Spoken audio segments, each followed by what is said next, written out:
Hi, and welcome back to engVid. In today's lesson, we're looking at expanding your vocabulary. So whether you're preparing for an IELTS speaking test, or whether just generally you want your speaking to become more interesting and varied, then this is a good lesson for you.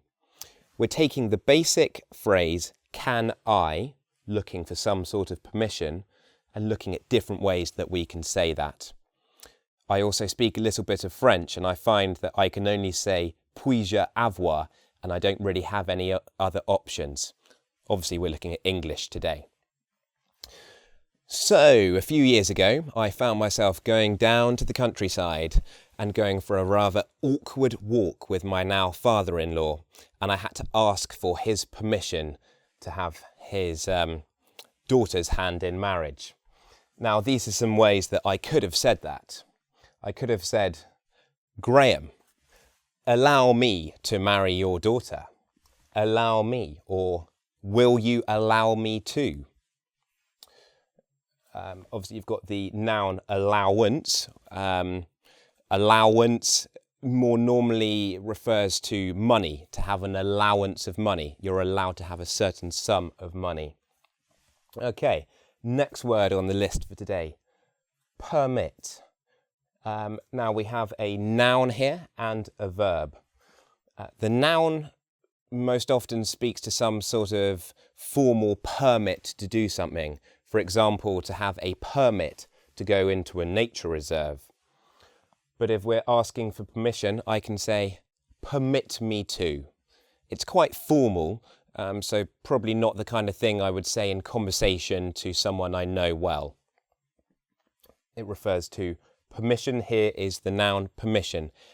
Can I have your permission to do this? Do I have your permission to do this? Next word, let. Let me.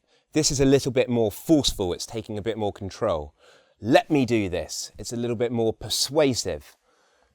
Also, we have let in terms of a rental. If you are sharing, if you are borrowing a place and you're living in it, you are letting it. You are letting it. It's a similar word to rent. Next word, enable. So the prefix n, you have able, putting me, making me able to do something. Help me to do this. Enable me to do the most wonderful thing in the world. Let me do this. Let me marry your daughter. Enable me. Make me able. Facilitate. Now this is a more formal word, more suited to the context of business English. But if I was to use this word, which would be a bit weird in the context, I would say something like, Graham, I would like to facilitate a wedding with your daughter. It means to organise, but it's not quite the right word to use here. Consent, again a word that is used as a noun and as a verb.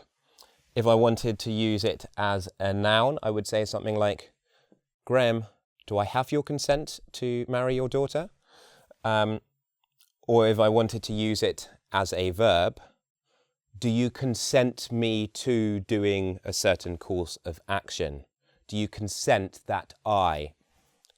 Okay, so noun and verb there. Go ahead. This is also the name of a sort of a cereal bar in the UK. The idea behind go ahead, go on, you can do it. Again, noun and verb phrase. As a noun, to get the go ahead, it means permission. Do I have the go ahead to go and do this? And as a verb, I'm going to go ahead and do this. Okay, so do I have your go ahead? And as a verb, can I go ahead and do it? Can I go ahead and organise the wedding? And lastly, let's think of traffic lights. Yep. So red, stop, amber, getting ready, green, ooh, off we go. So green light. So is that a green light, Graham? Okay, it's a sort of phrase to say, can I go off and do this? Often this phrase is used in the world of film production. If a production has been agreed, The production has been green lit. It's ready to go. I hope you are too now with these fantastic new phrases to add to your vocab bank. Why not test yourself by doing today's quiz? Until next time, take care.